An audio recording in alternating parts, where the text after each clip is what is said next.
Oh, let's dance, dance, you and I.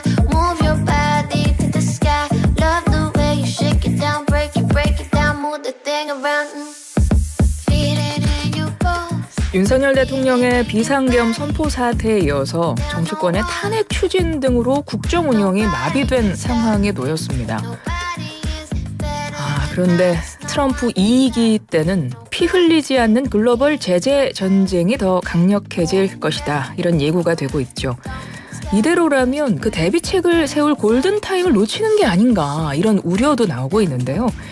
워싱턴 특파원 출신이자 책 제재 전쟁의 저자이십니다. 조의준 생크션랩 대표 스튜디오에 모시고 직접 이야기 나눠보겠습니다. 대표님 안녕하세요. 안녕하세요. 네. 대표님 저희 앞에 카메라가 있는데 자기소개 먼저 좀 부탁드릴게요. 안녕하세요. 저는 글로벌 제재와 관련된 정보 컨설팅 회사 생크션랩 대표를 맡고 있는 조의준이라고 합니다. 저는 조선일보 워싱턴 특파원으로 트럼프 1기 4년을 취임부터 퇴임까지 취재를 했었거든요. 그리고 당시에도 트럼프 대통령을 보면 겉으로는 관세나 힘을 통한 평화라고 해서 근육을 자꾸 자랑을 했는데요. 실제로 우리 기업들에게나 상대를 억누르는 것은 제재와 수출 통제 같은 거였습니다. 그러니까 악마는 디테일에 있다고 이 디테일이 있다는 말처럼 대통령의 말이 아니라 제가 트럼프가 미국이 실제로 어떻게 움직이는지를 봐야 한다는 그런 뜻에서 이제 제재 전쟁이라는 책을 쓰게 됐습니다. 네, 그렇습니다. 워싱턴 특파원 출신이시고 이번에 제재 전쟁이라는 지금 대표님 앞에도 저희가 책을 2권 놨고요. 저도 예, 감사합니다. 진짜 굉장히 집중해서 본 책입니다. 이건 제가 이제 줄치면서 읽은 그 책인데 제재 전쟁. 어떤 책일까 여러분 궁금하실 겁니다. 책이 깔끔합니다. 더 설명이 없어요. 제목 제재 전쟁. 피 흘리지 않는 전쟁이 온다. 조의준 지음. 딱 요렇게 돼 있습니다. 그리고 책이 블랙 색상이고 앞에 표지는 트럼프 대통령 앉아 있어요. 고뇌하고 있습니다. 네. 점점 더 궁금해지는데 이게 대표님의 신간인데요. 지난달에 나왔잖아요. 네. 한동훈 국민의힘 대표가 스터디하고 있다 이런 소문이 있던데요. 예. 한 대표님이 그 책을 선물 받고 정말 바쁜 와중에도 이 책을 쪼개서 잘 읽었다고 그 네. 주변을 통해서 말씀을 해주셨습니다. 그러니까 여당 대표니까 트럼프 시대 환경이 어떻게 될지 굉장히 궁금하셨나 봐요. 물론 계엄 사태 전까지 그러셨는데 최근까지도 열심히 잘 읽었다고 하시고요. 홍준표 대구시장님도 읽고 좋았다는 말씀을 하시더라고요. 그래서 그렇습니다. 예. 그 분들이 왜 그런 말씀을 하셨는지 오늘 대표님과 이야기를 나눠보면 여러분도 좀 이해를 하실 것 같은데요. 트럼프 대통령을 가까이에서 지켜보셨잖아요. 근데 우리가 일반적으로 아는 트럼프는 이 사람은 이상한 사람. 그리고 흔히 보도로 되는 건 스트롱맨 이렇게만 네. 알고 있거든요. 네, 맞습니다. 이 트럼프라는 사람을 한마디로 정의하면 어떤 사람인가요? 저는 트럼프 대통령을 오래 지켜봤는데 그래서 제가 일을 할 때 책상 앞에 트럼프 대통령의 사진을 붙여놓고 내가 트럼프다 이렇게 자기 최면을 해가면서 기사를 썼던 적도 있습니다. 근데 네. 그러면서 제가 느낀 건 참 예측 불가능하다는 사람입니다. 예측 불가능하다는 건데요. 트럼프 대통령 보통 미친 사람 전략, 매드맨 시어리라고 맞아요. 하죠. 그걸 네. 모든 것에 적용합니다. 그래서 저희가 너무 궁금해서 그 당시에 저희가 존 맥케인 상원 의원을 저희가 인터뷰하러 간 적이 있었는데요. 그때 맥케인 의원이 말씀하신 게 아직도 잊혀지지 않습니다. 트럼프는 말이 아니라 행동을 보라는 거였거든요. 트럼프 대통령의 말에 따라서 우왕좌왕하다 보면 그 길을 잃을 수 있다는 겁니다. 그리고 또 제가 취재하다 운이 좋게 백악관의 꽤 고위직 분을 알게 됐습니다. 그래서 그분이랑 커피를 마시면서 몇 차례 했었는데 그분은 트럼프 대통령이 주재하는 회의에도 들어가시는 분이었거든요. 그래서 사실 기자 입장에서는 또 해외 기자 입장에서는 상당히 운이 좋았는데 근데 그분 얘기가 맞는 경우도 한 30% 정도밖에 안 됐어요. 트럼프 네. 행동을 예측할 수 없어서요. 네, 그만큼 정책이 최종 확정되기까지 무슨 파도가 치듯이 움직이는 겁니다. 그러니까 사실은 예측하기가 상당히 좀 어려운 분이라고 생각을 합니다. 그렇죠. 그런데 워낙 말도 그렇고 어디 그냥 글 올리는 거 한 줄로 막 다 요동치잖아요. 경제도 요동치고 막 그랬던 거잖아요. 그런데 말이 아니라 행동을 보라라는 이제 측근의 조언을 들으시고 이제 사진을 붙여놓고 트럼프처럼 생각했다고 하셨는데 일단은 이걸 여쭤보지 않을 수 없습니다. 지금 우리 정부가 한마디로 좀 마비 상태가 된 것 같거든요. 불확실성이 더 커진 상황인 건데 트럼프 당선인은 한국의 상황 지금 어떻게 바라보고 있을 걸로 보세요? 이건 정말 뭐 예측 불가능한 트럼프 대통령도 이런 일은 예측하지 못했을 것 같아요. 뭐 이 트럼프 대통령의 매드맨 전략이 전혀 먹히지 않는 상황이 됐거든요. 왜냐하면 한국에 더 예측할 수 없는 일이 일어났으니까요. 네. 그리고 사실 올해에만 트럼프 대통령의 아들 트럼프 주니어가 한국에 2번 왔다 갔어요. 되게 비밀리에 왔다 가고 했는데요. 물론 뭐 종교적 행사에도 뭐 참석하고 하셨지만 그만큼 트럼프 그룹의 사업 파트너 혹은 중요한 파트너 아니면 압박할 대상으로 한국을 보고 있다고 생각하면 되거든요. 그러니까 관심을 두면서 지금 정말 면밀히 지켜보고 있을 겁니다. 그리고 어떤 식으로 개입할지 그리고 어떻게 해야 자신과 미국의 이익을 극대화할 수 있을지 지켜보고 있을 거라고 생각합니다. 그렇겠죠. 지금 근데 문제는 정부도 동력을 잃었고요. 정상 외교가 지금 올스톱된 상황으로 보이고요. 트럼프 이게 취임 대비할 어떤 골든타임 놓치는 거 아니냐 이런 우려가 나오고 있는데요. 진짜 어떻게 보세요? 골든타임 넉넉히 이렇게 있어도 될까요? 물론 그러면 안 되죠. 그런데 그나마 다행인 거는 트럼프 1기 때도 저희가 골든타임을 놓쳤었습니다. 그랬었습니까? 왜냐하면 그때는 박근혜 대통령 탄핵이 있었거든요. 트럼프 대통령 행정부 1기가 2017년 1월에 출범했고요. 네. 문재인 정부는 2017년 5월에 출범했습니다. 그래서 트럼프 대통령도 당시에도 황교안 그 대통령 권한 대행이랑 통화를 하면서 뭐 100% 한국과 함께 하겠다 이런 식으로 좀 달래주는 멘트를 했어요. 그래서 불행 중 다행이라면 트럼프 대통령에게는 어쩌면 이런 한국의 상황이 약간 익숙할 수 있다. 본인은 이렇게 한국의 탄핵 상황을 2번 당하는 대통령은 아마 트럼프 대통령 이후로도 없고 이전으로도 없을 겁니다. 그러니까요. 그렇습니다. 이제 책에서 어떤 말씀을 하셨는지 좀 하나씩 짚어보도록 하겠습니다. 책 제재 전쟁입니다. 여기서 말하는 제재는 뭔가 제한하고 그렇죠? 예, 통제하고 맞습니다. 이런 의미의 예. 제재입니다. 제재 전쟁에서 어떻게 적으시냐면 트럼프 2기는 전보다 더 독해질 것 같다. 네, 이렇게 그렇습니다. 적으셨어요. 예. 왜냐하면 트럼프 1기 4년 동안 글로벌 제재를 3,900건을 했거든요. 근데 그전 오바마 행정부 8년 동안 한 게 2,300건이었습니다. 평균으로 내면 트럼프 1기는 매년 거의 1,000건 가까이 했고 오바마는 매년 1년 동안 300건 정도 했습니다. 오바마 때 제재가 많이 늘어났다고 했는데 트럼프 때 3배를 더한 거거든요. 그러니까 연평균으로 따지면요. 근데 바이든 행정부에는 6,000건을 했는데 이거는 우크라이나 전쟁과 관련이 있습니다. 그래서 주로 러시아 기업을 때렸는데요. 만약에 여기서 트럼프가 3배를 더하면 18,000건을 하게 되는 겁니다. 그러니까 이렇게 된다면 이 전 세계 공급망이 난리가 날 수밖에 없어요. 더군다나 지금 트럼프 2기 내각은 마코 루비오 국무장관 같이 이제 그 대중 강경파로만 거의 구성되어 있거든요. 그리고 심지어 루비오 그 지명자는요. 중국에 제재를 당해서 중국에 들어가지도 못하는 분이에요. 그러니까 중국의 인권 문제나 이런 걸 너무 강력하게 하니까 중국에서 너는 우리랑 거래도 할 수 없다라고 제재한 사람이에요. 그러다 보니까 이 앞으로 공급망 혼란 그리고 대중 강경책이 나오면서 정말 큰 문제가 생길 수도 있습니다. 독해진다는 말을 다르게 표현하자면 결국 제재 압박이 커진다. 이렇게 이해하면 될까요? 그럼요. 우리는 정말 한국에서는 잘 그런 생각을 못하는데 패권국 입장에서는 제재에 정말 진심입니다. 예를 들어서 미국은 자국 방산업체가 적성국 그러니까 이란, 러시아, 중국 이런 데 가서 회사 노트북을 열었다 닫았다는 이유만으로 벌금 2억 달러 그러니까 지금 환율로 하면 2,800억이죠.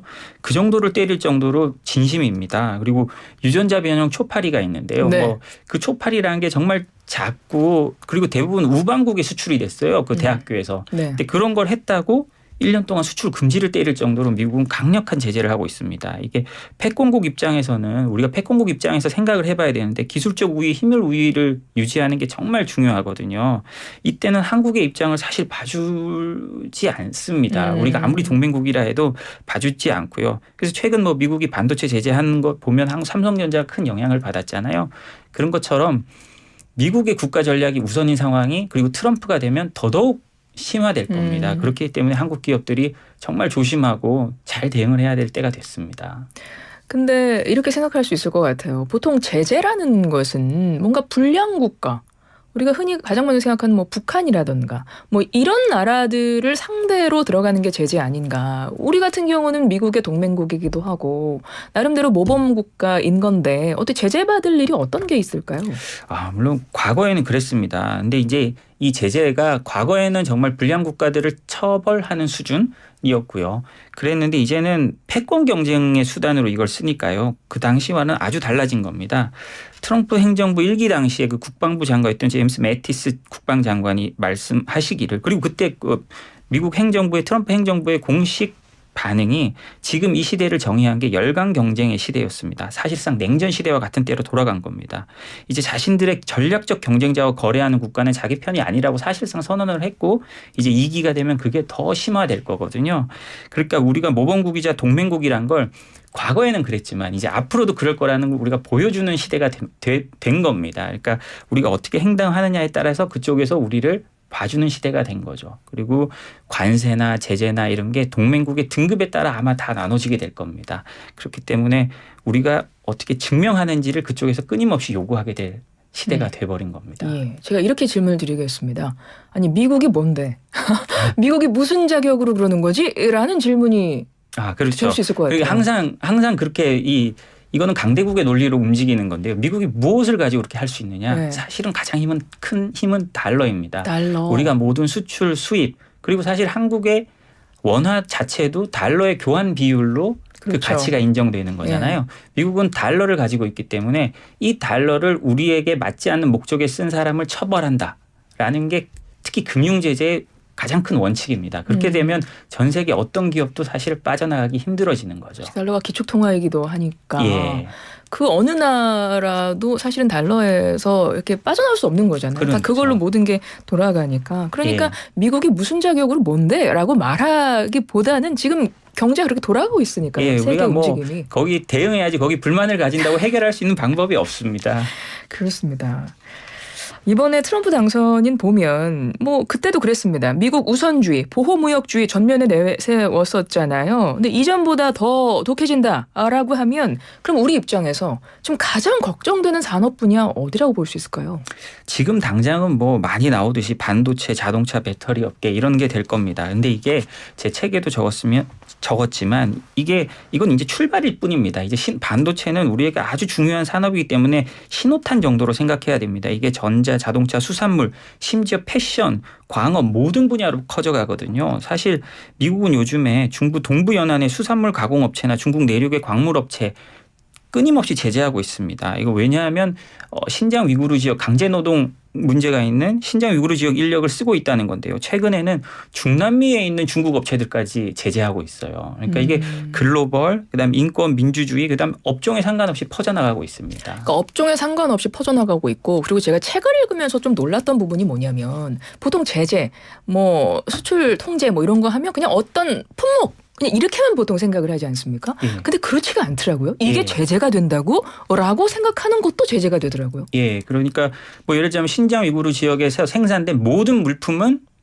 미국으로 수입하면 안 되고 신장 위구르 지역에 있는 그 기업들과 거래를 하면 제재 대상이 되는 겁니다. 그러니까 이거는 품목이랑도 상관이 없어요. 네. 그런 것처럼 이 제재란 거는 정말 어떻게 생각하면 앞으로 이 패권 전쟁이 강화되면 강화될수록 뭐 무한하게 확장될 수 있는 겁니다. 또 뭐 미국인과 좀 관계가 돼도 그게 제재 대상이 될 수도 있고, 뭐 왜냐하면 이 책에 보면 굉장히 사례들이 굉장히 많습니다. 그리고 말씀하셨지만 7년간 취재하시면서 기자님이 갖고 있었던, 대표님이 갖고 있었던 그 자료들, 모은 자료들을 다 여기 푸신 거기 때문에 다른 데에서는 좀 확인할 수 없는 내용들이 많다 보니까 네. 제가 이 사례들을 읽으면서 굉장히 좀 놀란 부분이 있었거든요. 네. 아니 이런 것까지 제재를 한단 말이야.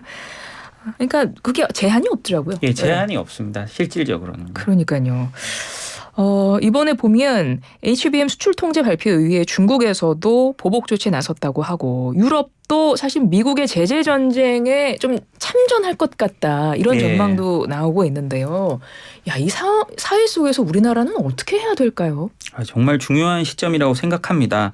중국은 갈륨 같은 전략 물자를 미국의 제재가 발표 이후에 중국이 전략 광물들을 다 수출 통제로 그렇죠. 지금 계속 올리고 있거든요. 그리고 우크라이나 전쟁 이후에 정말 큰 판이 변했습니다.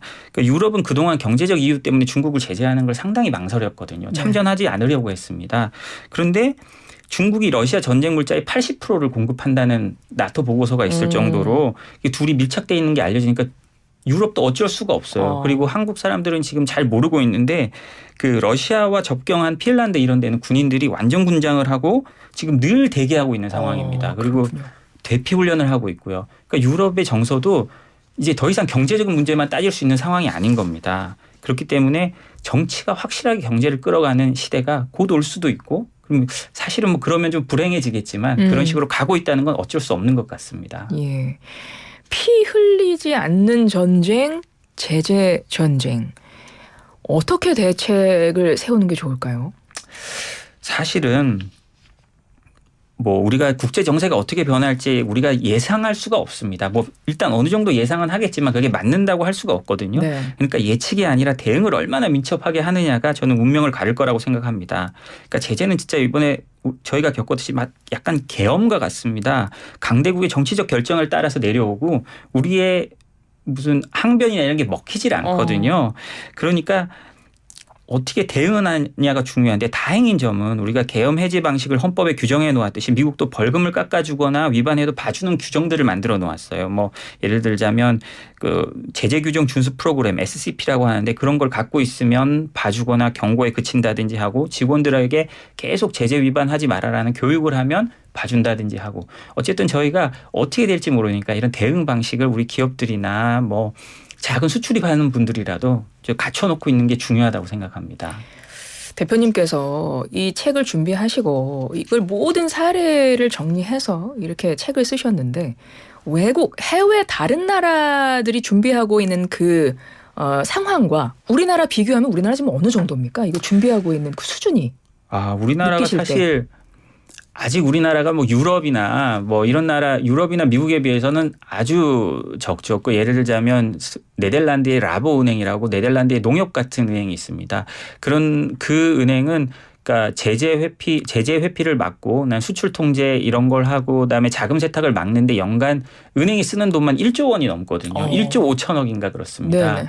그런데 우리는 뭐 우리나라 은행들 생각해 보면 많으면 한 100명 정도 인력이 하고 있거든요. 그 업무를요? 예. 근데 뭐 지금 뭐 그 영국의 핀테크 업체 이런 데는 제재 회피하고 그 자금 세탁 방지 인력이 전체 인력의 3분의 1이 될 정도로 하고 있습니다. 그만큼 집중적으로 하고 있는 거예요. 가장 중요한 업무입니다. 그러니까 제재 전쟁에 다들 지금 대비하고 있는 거예요. 예. 전쟁 준비하고 있는 겁니다. 근데 우리나라는 지금 별로 인식도 그렇고 많이 좀 부족한 것도 있는 것 같아요. 아주 많이 부족하죠. 뭐 사실은 다 그동안 우리나라는 뭐 글로벌 패권 경쟁에서는 약간 변방국이었으니까 그렇기 때문에 좀 그렇게 생각하는 면이 있지만 이제 우리 체급이나 우리나라가 앞으로 갈 길을 생각했을 때 우리도 이제 선제적으로 움직일 필요가 있는 나라가 됐습니다. 그 제재 회피 방안을 어떻게 강구할 것인가 이런 걸 좀 고민을 해야 된다는 말씀이시고 0332번님이 조희준님 제재 전쟁 제목 듣는 순간 꼭 읽어보고 싶어졌어요. 또다시 트럼프가 미국 대통령이 된 현실을 미리 확인해보고 싶어요. 이런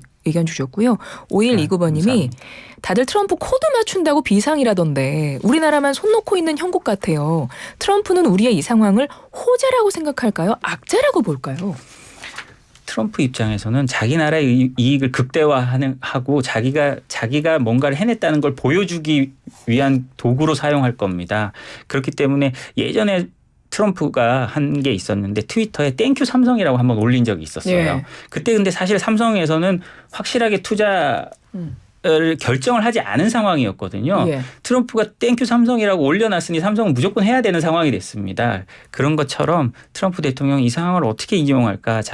요즘에는 뭐 트위터가 아닌 소셜미디어 자기 걸 쓰고 있지만 네. 거기 어떤 식으로도 또 행동을 할 겁니다. 그러면 우리는 또 어쩔 수 없이 따라갈 수밖에 없겠죠. 그렇지 않기 위해서라도 우리가 미리 조금 준비하고 그런 게 나왔을 때 어떻게 대응할지 시나리오를 좀 짜놓을 필요가 있습니다. 예, 20초 남았습니다. 국내 탄핵 전국인데 미국의 제재 전쟁이라는 책을 들고 오셨어요. 관련해서 끝으로 남기고 싶은 말씀 있으실 것 같아요. 한 말씀 부탁드려요. 정말 이런 계엄 선포 사태처럼 트럼프 대통령 시대에는 정말 깜짝깜짝 놀랄 일이 글로벌이 너무 많을 수 있어요. 그렇기 때문에 그리고 이런 문제는 단순히 놀라는 것 정도가 아니라 우리 먹고 사는 문제에 직접적으로 어쩌면 계엄보다 더 크게 영향을 미칠 수도 있습니다. 네. 그렇기 때문에 이런 상황에도 더 공무원, 기업, 개인 모두가 깨어서 자기 할 일을 해야 됩니다. 오히려 이전보다 더 열심히 특히 공무원들, 통상하시는 공무원들이나 외교하시는 공무원들은 더욱 이런 부분에 신경을 써서 일을 해주시면 감사하겠습니다. 네, 기회가 되면 트럼프 취임식 전후로 한 번 더 뵙고 싶네요. 지금까지 책 제재 전쟁 저자이십니다. 조이준 생크션랩 대표와 함께했습니다. 고맙습니다. 네, 감사합니다.